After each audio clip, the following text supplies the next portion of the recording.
Wow, Merry Christmas naman sa inyong dalawa. Saan kayo galing? Sa Office of the Vice President. Kay Wow. Ma'am Sara. Patingin naman, ano yung mga 015 at saka 024? ang aming Ito po ang aming munting regalo. Wow! Mahal na VP Sara Duterte. Patingin nga. Ito po galing sa puso ni Ma'am Sara Duterte.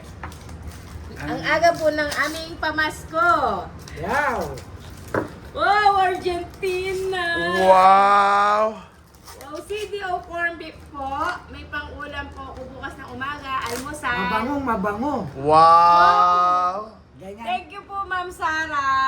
Maraming salamat. So anong masabi mo, Kuya Ferdy, Tabang Mindanao OFW Division? Masasabi ko maraming salamat po sa ating mahal na VP Sara Duterte. Ito po isang pagpapahayag ng pagpapalaga sa mga sumusuporta sa Duterte family. At panalangin namin na sana po, Ma'am VP Sara Duterte, patuloy lang ma'am po tayo sa paglaban sa ating bayan at mamayan. Mahalin natin ang Pilipinas. Thank you po sa regalo na ito at sa libro na ito na aming magiging souvenir Sandali lang sa inyo po. At maraming salamat sa pagiging ano nyo po sa amin, sa pagpapalaga sa amin na sumusuporta po sa inyo.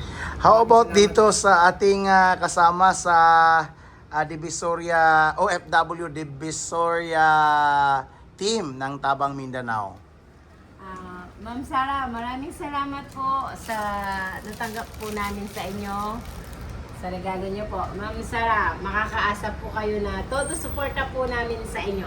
Hanggang sa Divisoria po. Isisigaw ko po ang inyong pangalan. Advance Merry Christmas po, Ma'am Sara. Ingat po tayo lagi, lalo na po sa kalusugan natin.